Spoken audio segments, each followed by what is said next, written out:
Bom dia, boa tarde, boa noite. Bem-vindos ao nosso Papo Desinformante, a conversa semanal da equipe sobre desinformação. Vem com a gente.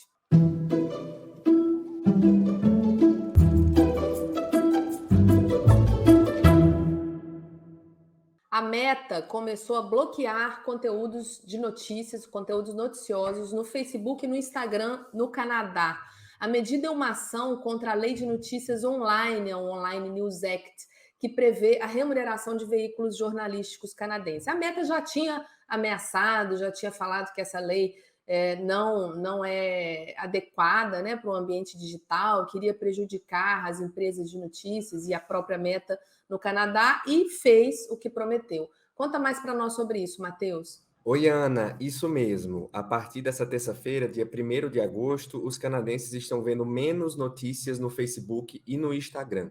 Em comunicado, a Big Tech norte-americana afirmou que postagens e links noticiosos publicados por veículos de mídia dentro e fora do país não poderão ser mais vistos pelos usuários canadenses. A medida, como a Ana já adiantou, é uma ação contra a Lei de Notícias Online que prevê a remuneração de veículos jornalísticos canadenses por parte das plataformas digitais. Essa medida, ela por enquanto está atingindo alguns usuários, mas a empresa prometeu que nas próximas semanas ampliará para todo o país. Na segunda-feira, dia 31 de julho, jornalistas de mídias locais compartilharam em suas redes, mensagens das duas plataformas comunicando que os conteúdos noticiosos não poderão ser vistos no país. A nova lei foi aprovada em junho deste ano, no dia 22, mas tem previsão de início apenas em dezembro, ou seja, a Meta já está aplicando esse bloqueio de notícias antes que a lei entre em vigor.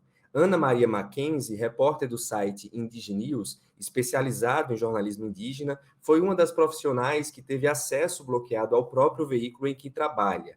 No Twitter, Ana comentou que está de coração partido justamente porque trabalhou nas últimas semanas em duas histórias que não poderão ser acessadas pelos usuários no Canadá, nem no Instagram, nem no Facebook. No início de julho, apesar da Meta ter comunicado, que começou esse bloqueio no dia 1º, no início de julho, o Brod Fallon, editor-chefe da CBC News, já havia denunciado que interrupções semelhantes tinham acontecido no perfil do Instagram de uma das maiores redes de rádio do país.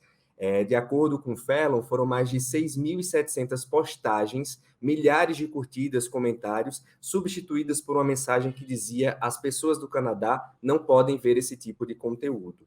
A ministra do Legado canadense, a Pasquale Sit-Onge, chamou a ação da Meta de irresponsável, considerando que a lei, apesar de aprovada, ainda não está em vigor no país, como eu falei inicialmente. Ainda segundo a ministra, o Google e o Facebook possuem 80% da verba publicitária canadense. E de acordo com ela, de acordo com a ministra, o Facebook está tentando mandar uma mensagem não só para o Canadá, mas também para outros países que discutem a remuneração do jornalismo.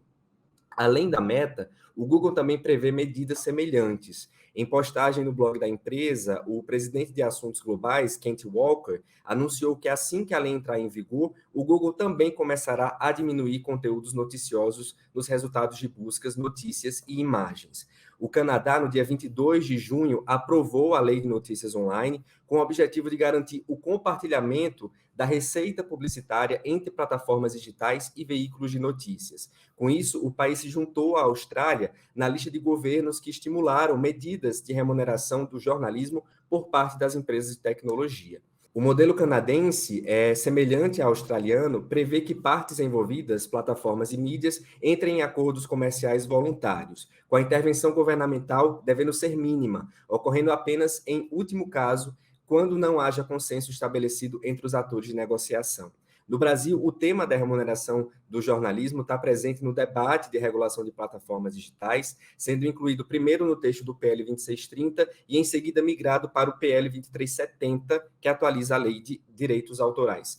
Ambos PLs são previstos para votação nesse segundo semestre de 2023. Ana? Obrigada, Matheus. Esse tema é muito importante aqui para o Brasil, porque a remuneração do jornalismo também está sendo cogitada aqui, né, na regulação das redes sociais, tem um projeto específico para isso.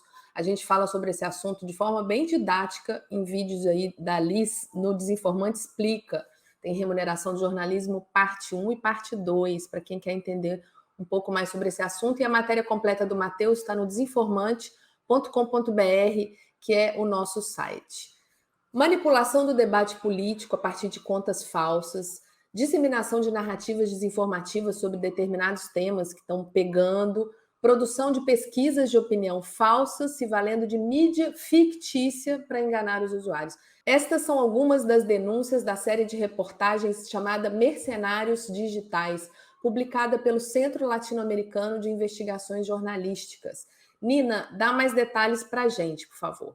Pois é, Ana, uma série de reportagens aí que traz um panorama bem completo, né, desse tema na América Latina. Eles estudaram casos em 16 países de como é que esse uso político da desinformação tem gerado negócios e impactos na vida das pessoas, né? Eu acho que tem três elementos principais aí que essa série de reportagens chama a nossa atenção.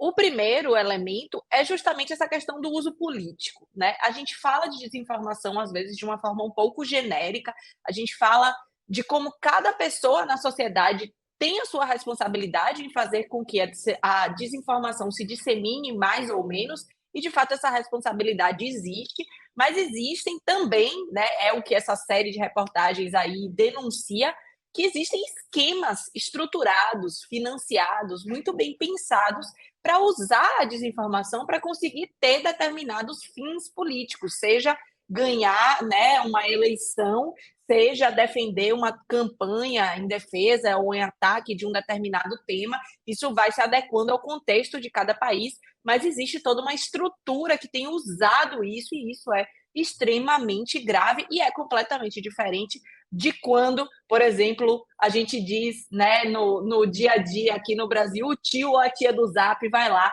e repassa uma desinformação para frente. São duas partes importantes e constituintes do fenômeno da desinformação, mas partes completamente diferentes e que precisam de atitudes completamente diferentes frente a elas. Então, eu acho que essa é a primeira vertente, né, que essa série de reportagens traz, essa questão do uso político. Uma segunda vertente é justamente pensar esse problema como um problema transnacional, um problema que, sim, está diretamente relacionado ao contexto nacional de cada país e, às vezes, até de cada região de cada país, né? Se a gente pensar no Brasil, que é um país gigantesco, a gente tem realidades muito diferentes, mas ele é, ao mesmo tempo, um problema transnacional. Não só porque as empresas, né, as big techs, são empresas, em geral, dos Estados Unidos, agora também se fortalecendo na China, mas porque os profissionais que estão por trás dessas ações são profissionais que muitas vezes circulam entre os diferentes países, e eles mostram justamente como é que isso acontece no contexto latino-americano. E o terceiro elemento que eu acho que é importante a gente ressaltar é que se cria um mercado em torno da desinformação que vai além do papel das próprias plataformas digitais. A gente fala muito de como as plataformas digitais muitas vezes lucram com a desinformação, ou de como anunciantes usam as plataformas digitais para fazer com que a desinformação tenha mais visibilidade e eles também consigam ter retorno financeiro com isso, mas existe todo um mercado que se cria ao redor das plataformas, né, de profissionais, de agências, de outros tipos de serviço, que vão, na verdade, criando uma cadeia muito mais longa e muito mais complexa de pessoas que conseguem, de fato, ganhar dinheiro produzindo e disseminando desinformação. Então, recomendo aí que todo mundo dê uma olhada nessa série de reportagens. Pode começar pelo texto que tem lá no Desinformante, que traz um apanhado geral com foco específico nos impactos disso aqui no Brasil, e depois dá uma olhada lá em toda a série de reportagens que está sendo divulgada. Excelente, Nina, obrigada. Você sabe quais as medidas mais consideradas e mais endossadas pelos pesquisadores para o combate à desinformação? Pois um trabalho do painel internacional sobre o ambiente informacional tomou por base 588 pesquisas e sintetizou algumas dessas medidas. Quais são elas, Liz? Oi, Ana. Oi, pessoal. Pois é, né? Esse grupo de pesquisadores, que inclusive foi lançado, né, esse painel durante a cúpula do Prêmio Nobel e reúne mais de 200 pesquisadores de 55 países.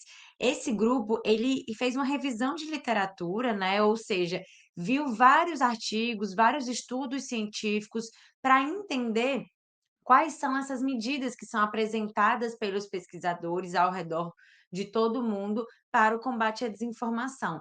Dentro desses estudos, eles encontraram 11 medidas, né, que foram endossadas, além de um outro conjunto de outras medidas que não puderam nem ser categorizadas em alguma dessas categorias que eles elencaram, né. Essas 11 medidas são a política de publicidade, ou seja, inserir um rótulo de conteúdo pago em um determinado conteúdo. A rotulagem de um conteúdo é outra medida, né, que seria também colocar um rótulo, mas colocando esse rótulo sobre a verificação dos fatos daquela informação e também dizendo, né, como se ele é pago, se ele não é pago, colocando formas de marcação naquele conteúdo. A moderação de conteúdo, que é um tema que a gente fala bastante aqui no Desinformante, né, inclusive tem um vídeo do Desinformante Explica sobre o tema, né, que é retirar ou marcar determinado conteúdo que vai contra, né, as regras das plataformas. Também tem a questão de denúncia de conteúdo, compartilhamento do conteúdo pelo usuário, né, ou seja, limitar algumas vezes o compartilhamento desse conteúdo, informações corretivas, que seriam aquelas informações como checagem de fatos, né, que corrige determinado tipo de informação, a divulgação, né, do usuário, dizendo que para o usuário, dizendo que ele acessou algum tipo de conteúdo que pode ter informações incorretas.